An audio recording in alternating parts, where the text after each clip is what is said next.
Bem-vindos ao Conversa de Eleição, programa semanal de segunda-feira da Renascença que junta Fernando Medina e Miguel Paiás Maduro. Hoje começamos com a Justiça. Na semana passada foram realizadas buscas na TAP devido a uma investigação ao processo de privatização que decorreu em 2015. Em causa o alegado uso de fundos próprios da companhia aérea para a compra da TAP e depois, na sexta-feira, no final já da semana, depois de uma notícia do Diário de Notícias, a Procuradoria-Geral da República avançou que o ex-primeiro-ministro António Costa estaria envolvido em algumas das escutas feitas no âmbito da Operação Influencer, escutas que não terão sido comunicadas ao Supremo Tribunal de Justiça. Miguel Paiás Maduro, começamos desde logo por estas buscas na TAP. Acontecem 10 anos depois da privatização que estará em investigação e também depois de algumas auditorias e de uma comissão parlamentar de inquérito que teve como base esta mesma venda. O que é que achou deste timing, destas buscas, que acontecem também na mesma semana em que termina o prazo para se manifestar interesse na nova compra, na nova privatização da TAP? É uma coincidência, digamos, desagradável, pouco feliz, mas não posso ver nisso mais que uma coincidência. Não me passa pela cabeça que o Ministério Público pretendesse de alguma forma interferir, ter qualquer tipo de papel relativamente a esta semana, que é a semana em que se concluíam as manifestações de interesses potenciais empresas interessadas na TAP. Não tenho qualquer razão, nem consigo conceber qualquer razão para o Ministério Público ter isso. Portanto, acho que foi apenas uma coincidência feliz. Acho que o tema aí é um tema mais profundo e amplo que temos de debater em matéria de justiça penal em Portugal, que é porque é que as investigações criminais demoram tanto tempo no nosso país. O que é que se passa em matéria de justificação? Que meios é que faltam? Que práticas de investigação é que são pouco adequadas? O que é que conduz a que, em particular, em matérias de crimes económicos, ou crimes de corrupção, ou crimes de forte complexidade, as investigações criminais em Portugal levem tanto tempo. Isso é mais um caso que suscita esta preocupação e nos deve levar a interrogar e a discutir no país porque é assim. Fernando Medina, nesta questão da TAP, como o Ministro das Finanças chegou a apresentar, aliás, uma queixa em 2023, o que lhe parece destas buscas realizadas 10 anos depois do processo de privatização que estará em investigação e também na mesma semana em que terminava o prazo para se manifestar interesse na nova compra da companhia aérea?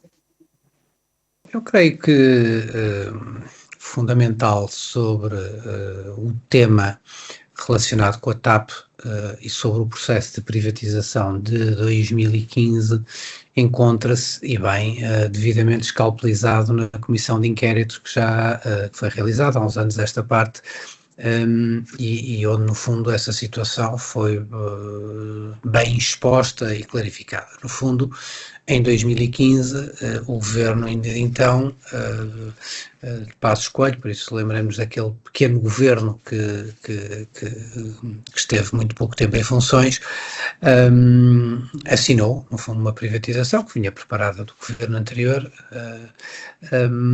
admitindo um determinado modelo de capitalização da empresa, onde se incluía uma operação de troca, por assim dizer, de aviões da própria TAP, mas cujo crédito, do ponto de vista da relação acionista, beneficiou a parte privada. Toda esta decisão política, por assim dizer, foi pública à época, foi depois escalpelizada em sede de comissão parlamentar, e no fundo é alvo fundamentalmente de avaliação e de juízo político, não é? Como se encontra encerrado. Creio que o caminho que hoje estará em curso por parte da investigação judicial é um caminho próprio, para o qual foram carreados todos os elementos possíveis, incluindo quando tive responsabilidades sobre isso. Não foi propriamente uma queixa própria de início de nenhum processo, foi carrear para uma investigação que se sabia estar em curso. Pronto, há aqui este desfazamento dos tempos que já vem sendo abordada por nós múltiplas vezes. Pronto, mas a Justiça fará, no fundo, o seu caminho na forma que entende.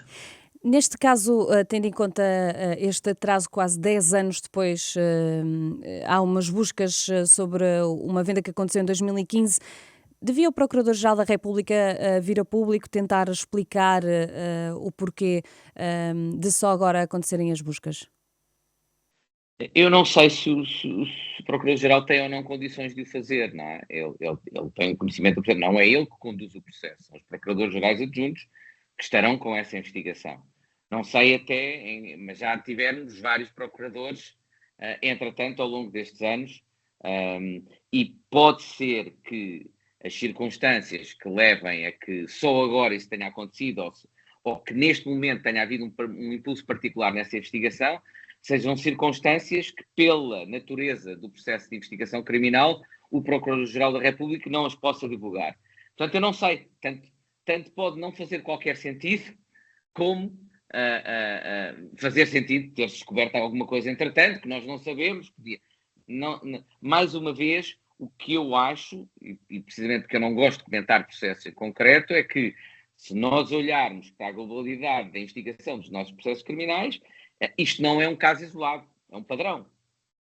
A nossa investigação criminal, da criminalidade económica, particularmente da criminalidade económica complexa, de crimes de corrupção, tende a ser muito morosa. E isso sim merece uma reflexão e tem de ter uma reflexão da nossa parte. Considera que pode ou não prejudicar o novo processo de privatização? O prazo terminou com 3 grupos interessados na compra da TAP. Acha que prejudica de alguma forma este novo processo de privatização? Não me parece, são circunstâncias que já estão muito analisadas, muito conhecidas do ponto de vista económico e, portanto, todos os potenciais interessados são atores com muito conhecimento da área, conhecem bem. A circunstância de haver uma investigação não me parece que vá afetar isso. Não tenho condições de o dizer com certeza, mas não me parece. Estas buscas acontecem 2 anos depois dessa queixa e 10 anos depois do caso que está a ser investigado e numa semana curiosa. Este timing pode ou não levantar dúvidas? Eu não quero emitir juízo de valor sobre isso. Já há poucas semanas antes tinha acontecido outra iniciativa também relativamente ao novo banco, em que, no fundo, as buscas decorrem no dia em que é feita a assinatura do contrato de venda do novo banco. Quer dizer, não me quero propriamente pronunciar sobre isso, ou é algo que é deliberado para ter maior impacto, ou é mesmo um desconhecimento e alheamento daquilo que se passa cá fora.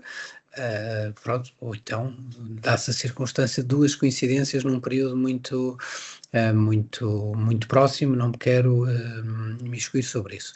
Agora, quero sobre a questão do tema da Operação Influencer dizer um pouco mais. Já lhe ia questionar se, neste caso, o que está em causa também, depois o Ministério Público vem confirmar que seriam 7 escutas, 6 seriam tentativas de contacto. Há uma em que, de facto, é envolvido o ex-primeiro-ministro António Costa. Na justificação sobre a não comunicação de imediato ao Supremo Tribunal de Justiça estão razões técnicas diversas, foi esta a expressão. Parece-lhe que foi um lapso grave? Eu acho que essa justificação não é aceitável, nem no seu, nem a forma usada é também aceitável. Quer dizer, nós estamos perante um processo que ditou a queda de um governo de maioria absoluta. E por isso é essencial que o Ministério Público preste sobre estas matérias com maior clareza, não só os esclarecimentos e as informações cabais, como também proceda à correção e, no fundo, e até ao sancionamento de quem houver a sancionar por este tipo de práticas. Não é normal que haja um primeiro-ministro envolvido num processo de escutas, não escutas ao próprio, certo? Não eram escutas diretas, sem mandato. Isso seria um caso gravíssimo, seria um caso intolerável que tivesse havido essas escutas diretas, mas sem o devido mecanismo de autorização estar acionado, mas tratando-se de escutas indiretas, já confiando nós que se trataram de escutas indiretas, porque também não sabemos nem temos forma de confirmar, obviamente que não é natural, nem pode ser visto como natural, que haja uma tentativa agora de validação dessas escutas vários anos depois. Quer dizer, isto é algo que não é razoável. E embora neste processo aquilo que eu considero talvez o ponto mais relevante é o facto de termos um processo que levou à queda de um primeiro-ministro, que levou com um impacto social e político da dimensão que levou, e, por exemplo, por uma questão, por um refúgio dito processual, o ex-primeiro-ministro ainda não possa ter acesso aos autos do processo, como se ele não fosse figura processual, isto é. Tudo desde o parágrafo escrito pela anterior Procuradora-Geral da República naquela famosa comunicação ao país, que no fundo coloca o ex-primeiro-ministro no centro de um processo. Tudo o que acontece depois, que no fundo um processo que vai caindo de forma aos olhos de toda a gente, em sede de tribunal de instrução relativamente aos arguidos que estavam constituídos. Mas passados estes anos todos, estamos ainda em investigação, mas não há acesso por parte do ex-primeiro-ministro ao processo, porque dizem que ele não está em causa no processo. Não é existiram algumas admissível que isso tentativas. possa acontecer. Foi noticiado que existiram algumas tentativas do lado de António Costa de ter acesso ao processo, mas que a justificação teria sido que estará tudo em segredo da Justiça. Parece-lhe que também esta justificação não serve? Não, obviamente é isso que estou a dizer, esta justificação não serve, porque então vamos lá ver o seguinte. Então, é a Procuradoria-Geral da República, não com o atual Procurador como titular, mas a instituição Procuradoria-Geral da República emite um comunicado em que diz que o Primeiro-Ministro, em funções, não está posto de parte algum tipo de envolvimento dele ou que o nome dele tivesse sido envolvido na operação. A consequência imediata desse parágrafo é que, obviamente, alguém de bem e com sentido de integridade no exercício das suas funções públicas, demitiu-se. O Presidente da República rapidamente aceitou essa demissão e confrontou o país com eleições legislativas antecipadas. Isto teve um profundíssimo impacto no país, mas teve porquê? Porque a Procuradoria-Geral da República colocou, no fundo, o Primeiro-Ministro, então, numa posição de arguido, de suspeito, de arguido, quase culpado, não sabendo bem de quê. Mas quem o fez foi a Procuradoria-Geral da República. Se a Procuradoria-Geral da República não tem emitido esse comunicado, obviamente que a história do país, política recente do país, teria sido outra.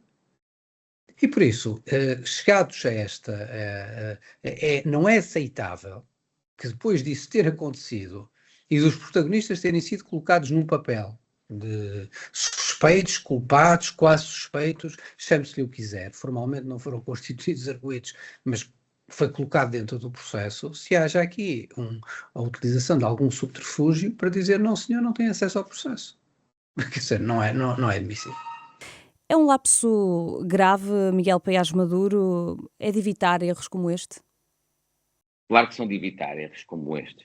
E claro que o que aconteceu é lamentável.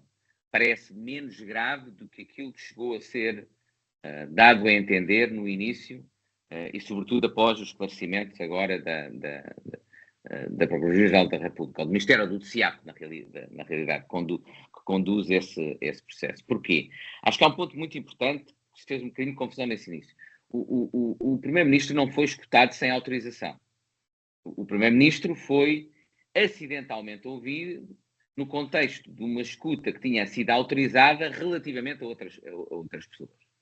É como se eu estiver a ser escutado com base numa escuta que foi autorizada por um juiz e eu, por acaso, telefonar a um Primeiro-Ministro ou a um Presidente da República, automaticamente o Presidente da República e o Ministro são escutados, mas essa não foi uma escuta que tenha ocorrido do Primeiro-Ministro e do Presidente da República sem autorização judicial. O que acontece é que a lei dá a entender, e eu acho que é a interpretação correta, que neste caso, mesmo numa escuta ocidental, a partir do momento em que se sabe que o Primeiro-Ministro foi escutado dessa forma, que essa escuta tem de ser validada por um juiz. E não é um juiz qualquer. Portanto, todas as outras escutas também são regularmente validadas por juízes, e também foi o que aconteceu com todas estas escutas. O problema é que algumas delas não foram validadas pelo Presidente do Supremo como deveria ser, tratando-se do Primeiro-Ministro. Um número muito mais reduzido do que aquele que chegou a ser dito. E o facto de ser um número mais reduzido do que aquele que chegou a ser dito também nos diz o seguinte: diz-nos que o Ministério Público, ao longo deste processo, teve como prática, e bem, levar ao Presidente do Supremo a validação de escutas acidentais envolvendo o Primeiro-Ministro ou outra entidade que está sujeita a essa validação pelo Supremo. Portanto, não parece que tenha havido aqui, e que ninguém possa dizer, que houve aqui uma tentativa do Ministério Público de esconder estas escutas do Presidente do Supremo, e muito menos de um juiz. O que aconteceu, parece, foi que num caso específico, em que há mesmo em que o Primeiro-Ministro é ouvido, e no outro que são apenas tentativas de chamadas, provavelmente em horas e horas de chamadas, alguém não reparou que envolvia o Primeiro-Ministro, alguém se esqueceu. Lamentavelmente, isto é lamentável, num processo com esta sensibilidade, isto não devia acontecer. Mas não me parece é que se possam estar a construir teorias de conspiração de que o Ministério Público estava de alguma forma a tentar espiar o Primeiro-Ministro sem cumprir com as regras que estão previstas. Pelo contrário, do processo que sabemos agora é que a prática do Ministério Público tem sido a prática adequada. Outra questão bem diferente, e essa sim acho que merece uma reflexão profunda, é o facto de sabermos hoje que houve pessoas neste processo que estiveram a ser escutadas ao longo de 4 a 5 anos. 4 a 5 anos é muito tempo para a vida de uma pessoa estar a ser objeto de uma intrusão dessa forma. Eu acho que aí me parece que há um certo abuso na utilização das escutas, validadas por um juiz. Atenção, isto não foi apenas decisão do Ministério Público, um juiz foi validando, de o fazer ao longo de 4 ou 5 anos. Também quer dizer outra coisa. O facto de em Portugal haver um certo uso e abuso das escutas é provavelmente consequência de nós não termos os mecanismos de investigação criminal em matéria de corrupção que têm outros países. A corrupção é aquilo que normalmente se designa de crime sem vítima. A vítima somos todos nós, mas não há uma vítima concreta. Num homicídio ou numa tentativa de homicídio há alguém que é disparado e que é ao mesmo tempo testemunha desse crime. Não é? A vítima é testemunha do crime. Normalmente na corrupção, as vítimas, que é toda a população, todos nós, não somos testemunhas diretas do crime, e isso torna muito difícil o combate à corrupção. E por isso é que os países que têm combates mais eficazes à corrupção têm mecanismos como, por exemplo, de cooperação, daqueles dos arrependidos. Não é? No Brasil chama-se, por exemplo, relação premiada, esse tipo de questão. E eu acho que em Portugal o abuso de certos mecanismos, como as pessoas estarem detidas vários dias, passam ao fim de semana, ou das escutas, é em parte consequência do recurso a esses meios excessivo, porque não temos outros meios que devíamos ter em matéria de combate à corrupção. Essa discussão tem de ser feita no seu todo. Há claramente um abuso das escutas, parece-me, mas esse abuso das escutas também está relacionado com limites a outros meios de investigação da corrupção que nós não devíamos ter. Vamos avançar para o tema das presidenciais. Já começaram os debates televisivos, mas a novidade é uma sondagem que é publicada pela Intercampos para o Jornal de Negócios e para o Correio da Manhã, que traz algumas alterações. Desde logo, Luís Marques Mendes, André Ventura e Gouveia e Melo em empate técnico nos primeiros 3 lugares desta sondagem, e depois a novidade, João Coutinho de Figueiredo consegue recuperar e crescer 13,5% das intenções de voto nesta sondagem, ultrapassando António José Seguro, que desce para 5º lugar. Miguel Paes Maduro, esta presença de João Coutinho de Figueiredo e esta leitura da sondagem que dá uma ideia de crescimento não poderá prejudicar a candidatura de Luís Marques Mendes, da qual faz parte? Eu ia fazer esse primeiro registro de interesse. Eu sou apoiante, conhecido e forte apoiante da candidatura de Luís Marques Mendes. Eu acho que a candidatura de Luís Marques Mendes vale por si, pela capacidade que ele tem para exercer as funções de Presidente da República. É por isso que eu o apoio, e é isso, sobretudo, que ele tem de fazer e tem vindo a fazer relativamente aos portugueses. E é por isso também que ele está em primeiro lugar. Eu acho que se há alguma coisa que temos visto nos últimos dias é que quase todos os outros candidatos têm apontado as suas baterias na direção do Dr. Luís Marques Mendes. E isso é consequência dele ter passado a liderar as sondagens, por um lado, e por outro lado, consequência de todas essas sondagens também indicarem que numa segunda volta ele é o candidato mais provável de ganhar em relação a qualquer que seja o opositor. E isso é natural que tenha vindo a promover que todos os outros candidatos o ataquem. Quanto a Coutinho Figueiredo, tem todo o direito de ser candidato, tentar apresentar os seus argumentos pelo que deve ser presidente. O que eu devo dizer, não gostei nada mesmo, foi, em particular, da entrevista que ele fez ao Expresso, que é uma entrevista cheia de insinuações, e não apenas relativamente ao Dr. Luís Marques Mendes, mas também em relação a outros candidatos, cheia de insinuações, e em que cada vez que o jornalista lhe pede para concretizar, ele diz, mas eu não acusei nada. No fundo está só a insinuar. E eu achei muito feio mesmo, muito feio todo o teor daquela entrevista, incluindo a tese que depois ele no fundo veio a recuar, de que teria sido pressionado pelo Dr. Luís Marques Mendes, ou pelo menos pela candidatura do Dr. Luís Marques Mendes, para não ser candidato ou para desistir da sua candidatura. Entretanto, já veio dizer que afinal eram só apoiantes de Marques Mendes. Eu também conheço apoiantes de Coutinho Figueiredo que me disseram que gostariam que ele ganhasse e, portanto, que o Luís Marques Mendes não fosse candidato. Não vou dizer que o Dr. Coutinho Figueiredo teve a pressionar, ou que a sua candidatura teve a pressionar para o Dr. Luís Marques Mendes ser candidato. É ridículo. Mas este crescimento de João Coutinho de Figueiredo não mereceu internamente na candidatura de Luís Marques Mendes uma nova leitura sobre a estratégia? Não está a ter nenhuma consequência interna na campanha? A candidatura do Dr. Luís Marques Mendes e a sua mensagem é definida por aquilo que é o seu entendimento das funções presidenciais e de porque é que ele acha que é a pessoa com melhores condições para ser Presidente da República no contexto político que vivemos. Neste contexto político polarizado, radicalizado, fragmentado, é necessário alguém que conheça muito bem o sistema de funcionamento político, do sistema político por um lado, conheça muito bem os atores políticos, tenha capacidade de se relacionar com todos, por outro, e ao mesmo tempo que seja alguém com forte moderação e capacidade de promover compromissos e consensos.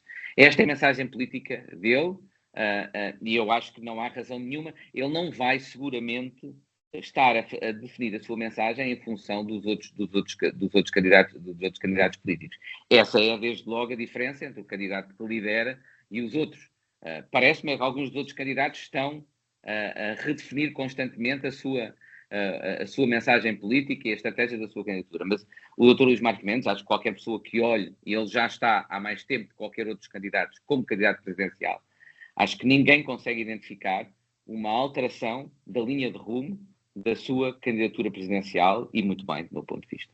Sobre a sondagem da Intercampos para o Jornal de Negócios e o Correio da Manhã, em que o grande destaque é o crescimento de João Coutinho de Figueiredo, cresce 3,5% e acaba por ultrapassar António José Seguro, que desce para quinto nesta sondagem. Esta leitura, Fernando Medina, traz algum sinal para a esquerda e para a candidatura apoiada pelo Partido Socialista? Eu julgo fundamentalmente que o que está a acontecer é uma recomposição relativamente aos votos no espaço da direita, pronto, onde há várias candidaturas que se apresentam, onde a entrada de André Ventura como candidato fez e está a fazer uma alteração significativa no que é a estrutura inicial de apoio que Gouveia Melo detinha. Isto é, Gouveia Melo entra como candidato antissistema e como alguém que procura representar esses elementos na sociedade, como alguém com autoridade que de certa forma vinha pôr ordem na casa, não é? Foi depois confrontado, aliás, com o facto não só dessa postura, mas como desse próprio conteúdo ser várias vezes claramente inconstitucional, isto é, estar fora das competências do Presidente, os atos que o próprio pré-anunciava que iria tomar, e entretanto André Ventura, que percebe bem que aquele tipo de registro de Gouveia Melo e entra muito direto no seu eleitorado, percebe que não tem outra alternativa senão ele próprio avançar para tentar segurar este eleitorado. Ora, isto está a gerar uma recomposição da votação no que é o espaço da direita, e no fundo com a diminuição do espaço de Gouveia Melo e no fundo com a redistribuição junto dos outros candidatos. Coutinho de Figueiredo parte de uma posição que vem de trás mas toca diretamente no que é um espaço que Marques Mendes queria ter assegurado por si, sem particulares dificuldades, e que vai ter agora que disputá-lo fundamentalmente com Coutinho de Figueiredo. Mas ainda assim a esquerda parece estar a perder alguma força. Não deveria haver já uma leitura à esquerda dos candidatos de eventuais desistências, por exemplo, para se apoiarem numa só candidatura de António José Seguro? A esquerda tem nestas eleições um desafio exigente porque, se virmos do ponto de vista da própria expressão parlamentar que resultou das eleições legislativas, a direita ganhou uma grande vantagem no nosso país. Eu acho, e tenho alertado até várias vezes neste programa, que deve haver uma concentração dos votos na candidatura de António José Seguro como única forma de poder assegurar que passa à segunda volta um candidato de centro-esquerda. Amanhã, na Assembleia da República, teremos uma comemoração oficial sobre os 50 anos do 25 de novembro de 75, que são assinalados esta terça-feira. Muito se tem discutido sobre esta comemoração, se deveria ter ou não a mesma importância que o 25 de abril. Há quem fale em aproveitamento político da data. O PCP já fez comunicar que não estará presente amanhã. Miguel Paiás Maduro, faz ou não sentido comemorar o 25 de novembro de 75 com a mesma dignidade, digamos assim, que o 25 de abril? Faz sentido comemorar o 25 de novembro. A data mais importante e fundadora da nossa democracia é o 25 de abril. E acho que não está em causa atribuir ao 25 de novembro a mesma relevância, nem sequer ao nível de comemorações do 25 de abril. Estamos nos 50 anos do 25 de novembro, portanto é uma data particularmente importante. Mas a data fundadora da nossa democracia é o 25 de abril. O 25 de novembro é uma data importante também, na medida em que é uma data que serviu para proteger precisamente o objetivo democrático que conduziu ao 25 de abril. Eu devo dizer que noto com alguma ironia e tristeza que alguma esquerda queira conceber que a comemoração do 25 de abril, do 25 de novembro, coloca em causa o 25 de abril, porque é que coloca em causa o 25 de abril, não deve colocar. Da mesma forma, eu reconheço que há seguramente uma parte da direita mais radical, do Chega, que quer comemorar o 25 de novembro para não ter de comemorar o 25 de abril. Mas, curiosamente e paradoxalmente, há agora uma parte da esquerda, incluindo, infelizmente, a esquerda moderada, que parece que não quer comemorar o 25 de novembro por o receio deste ser capturado pela direita radical. É a mesma coisa que eu, ao longo de muitos anos, tenho ouvido e criticado na minha área política, do centro e centro-direita, daqueles que dizem que não querem comemorar o 25 de abril porque o 25 de abril foi capturado pelas forças radicais de esquerda. Ora, nós é que não devemos deixar que o 25 de abril seja capturado por nenhuma força política, nem pela esquerda, nem pela direita. O 25 de abril, sendo uma data democrática, é uma data de todos, que todos devem poder comemorar, todos aqueles que suportam a democracia. Da mesma forma, o 25 de novembro, sendo uma data que garantiu o ideal democrático do 25 de abril, deveria ser comemorado por todos aqueles que defendem a democracia. Parece-me tão simples como isto. Esta comemoração que teremos amanhã na Assembleia da República, considera que se deve repetir nos anos seguintes? Não vejo problema em que se repita, não. Não acho que o 25 de novembro deva ter uma importância em termos de comemoração semelhante ao 25 de abril, mas pode haver uma referência à data, pode haver uma comemoração mais simples. Como disse, o 25 de abril é a data fundadora da nossa democracia. Após 50 anos de ditadura, o país entrou em democracia. O 25 de novembro é uma data muito importante, porque no âmbito desse processo de abertura democrática existiu um risco sério de perversão dos ideais do 25 de abril e de transformação do país numa ditadura, numa deriva autoritária, e o 25 de novembro ajudou a proteger esse valor democrático do 25 de abril. Portanto, acho que faz sentido comemorar, em primeiro lugar, o 25 de abril como data mais importante e fundadora da nossa democracia, mas também faz sentido comemorar o 25 de novembro como uma data importante que ajudou a preservar essa democracia. Sobre o 25 de novembro, Fernando Medina, faz ou não sentido a comemoração desta terça-feira para assinalar os 50 anos do 25 de novembro de 75? Este é um tema muito curioso na sociedade portuguesa, porque é um tema em que a direita procura encontrar uma alternativa, a direita e a extrema-direita procuram encontrar uma alternativa ao 25 de Abril, e tentam não encontrar no 25 de Novembro, quando é uma data da qual é muito interessante, porque a direita não ganhou o 25 de Novembro, não fez o 25 de Novembro, nem ganhou o 25 de Novembro. Temos, aliás, uma ironia histórica, que é a vitória dos moderados no espaço democrático, na criação da nossa democracia, e que se a nível político tem um único grande vencedor, que se chama Mário Soares e o Partido Socialista, e relembremos os célebres comícios da Fonte Luminosa. Neste movimento não estava aquilo que era a direita e a extrema-direita em Portugal, que hoje pretende comemorar o 25 de novembro. E por isso, talvez o primeiro dado da história é que esta tentativa da direita de procurar fazer sua uma data como ao 25 de novembro é reveladora também de um certo nível de ignorância, diria eu, de um elevado, um significativo nível de ignorância relativamente ao que foi o processo democrático português. Porque dentro desses tempos atribulados, que depois do 25 de Abril tiveram várias derivas e vários momentos,